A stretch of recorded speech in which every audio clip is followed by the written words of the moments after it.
कोकसरा block अधीनस्थ गंबारीगुड़ा ग्राम को आम षष्ठी टीवी माध्यम से पहुँचलु आठारे धानमंडी आम देखिलु चिंतामणि सांस्कृतिक अनुष्ठान गंबारीगुड़ा कोकसरा माध्यम एक सुंदर प्रोग्राम करुले प्रोग्राम रे अनेक नृत्य परिवेशन करुले झील मानक लेकिन एठारे गोटे सांस्कृतिक कार्यक्रम अनुष्ठित होता आठारे नहीं कलाकार मानक नहीं कलार सांस्कृतिक विकास निमंते समस्त एरिया आमर ए कलाहांडी विभिन्न स्थान कलाकार मैंने एठारे आसिकिना उपस्थित रही बहुत सुंदर भाव में गंबारीगुड़ा ठारे बहुत सुंदर भाव में आनंदर सहित नहीं एठारे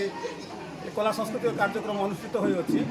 ए विषय आम आज जड़े आज्ञा को पचारि बुझा से आज्ञा ए विषय कौन कहते सार आपण परिचय अर्जुन नायक आज्ञा जेहेतु यहाँ चिंतामणि सांस्कृतिक अनुष्ठान गंबारीगुड़ा थ्रोर नहीं ये कार्यक्रमटा हो कार्यक्रम होगा आगु किसी गोटे कलाकार मान कला नहीं गोटे छोटिया अल्प गोटे लाइन गोटे गीत गाँति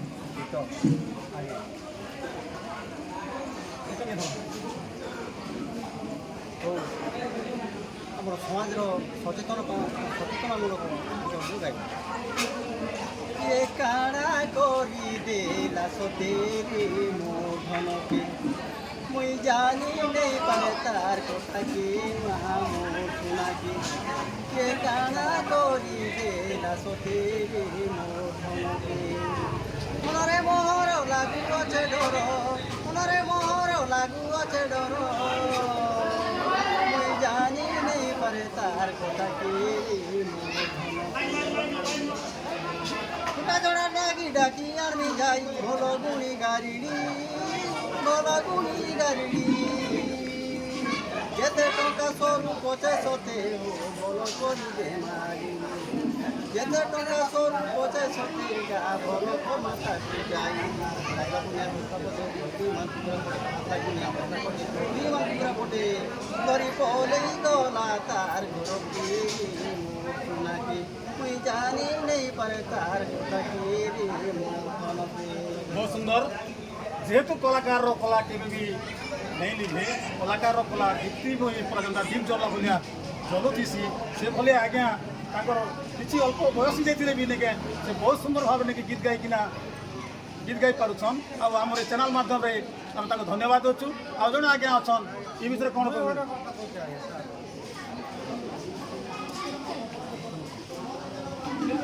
लक्ष्मण हमारे चिंतामणि सांस्कृतिक अनुष्ठान सभा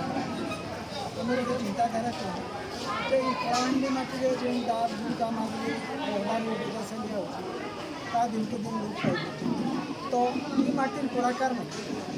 आम से कला के जो निकट सम्मुख में प्रचार प्रसार ये माटी कलाकार भाया भाव ये माटी राज्य स्तर पर्यटन पहुँची पार से आम उद्यम कर प्रत्येक वर्ष नुआखाई तथा दसरा महोत्सव आम कलाकार मिलन महोत्सव करगे आम कलाकार जे केवल जनसाधारण को मनोरंजन कर कलाकार दुनिया के गोटे महादूरदर्शन देश आ कलाकार गोटे वित्तीय से जहाँ कि जनसाधारण भल रास्ता भल बात भल ज्ञान देसी कलाकार बन और कलाकार बंचे कला संस्कृति बंचे और कलाकार जब बंचे कला लोप से कलाकार को बचा वाले हमारा प्राण चिंता अनेक हिंदू दिनांक महोत्सव बहुत सुंदर आज्ञा कहते आम कलार जेहेतु कलाहांडी गोटे कलार गढ़ अटे आ कलार गढ़ जिते वर्तमान कंडीशन लगे लिभि जावार लगी बसुचे जेहेतु कला के आजिकल लोक टे प्रायोरीटी नहीं देवार सेटा किंती एकदम आगे बढ़ी पार्बे आभली भाव में नहीं आगे जीवे तेणुक से विभिन्न ग्राम पंचायत विभिन्न स्तर मध्यम देखना चिंतामणि सांस्कृतिक अनुष्ठान तरफ नहीं आज गंबारीगुड़ा ये मंडी ठारे नहीं बहुत सुंदर भाव गोटे प्रोग्राम होता जहाँ कि ये कलार विकास हो पार्बा कलार विकास होगा संगे संगे आमर कलाहांडी विकास होगा से भाव नहीं कलाकार मानकर कला केमती सबुदिन जागी रहा से विषय नहीं कि आज जन सभापति जन कहले जे सांस्कृतिक अनुष्ठान सभापति जे भाव निजे कहले जे कला के आम केमती बचेबा आ कला रहिले देशर मंगल होगा और देशर କଳାହାଣ୍ଡି ଜିଲ୍ଲା କୋକସରା ବ୍ଲକରେ ଲୋକକଳା ଓ ଲୋକ କଳାକାରଙ୍କଠାରେ ଥିବା ଅନ୍ତର୍ନିହିତ କଳାର ବିକାଶ ଗମ୍ଭାରୀଗୁଡ଼ାର ଜଣେ ବରିଷ୍ଠ ଲୋକ କଳାକାର ଚିନ୍ତାମଣି ପଟେଲଙ୍କ ପ୍ରଚେଷ୍ଟାରେ ଗଢ଼ି ଉଠିଛି ଚିନ୍ତାମଣି ସାଂସ୍କୃତିକ ଅନୁଷ୍ଠାନ। ରବିବାର ଚିନ୍ତାମଣି ସାଂସ୍କୃତିକ ଅନୁଷ୍ଠାନ ପକ୍ଷରୁ କଳାକାରମାନଙ୍କୁ ନେଇ ଏକ ବନ୍ଧୁ ମିଳନ କାର୍ଯ୍ୟକ୍ରମ ଗମ୍ଭାରୀଗୁଡ଼ା ମଣ୍ଡିରେ ଅନୁଷ୍ଠିତ ହୋଇଥିଲା। ଲକ୍ଷ୍ମଣ ନାୟକଙ୍କ ସଭାପତିତ୍ୱରେ ମୁଖ୍ୟ ଅତିଥି ଭାବେ ଧର୍ମଗଡ଼ ବିଧାୟକ ସୁଧୀର ରଞ୍ଜନ ପାଟଯୋଶୀ, ସମ୍ମାନିତ ଅତିଥି ଭାବେ ପୂର୍ବତନ ସରପଞ୍ଚ ମଙ୍ଗୁଳଚରଣ ଭାଟି, ପ୍ରୋଗ୍ରାମ କୋର୍ଡିନେଟର ଧନୁ ଦୁର୍ଗା,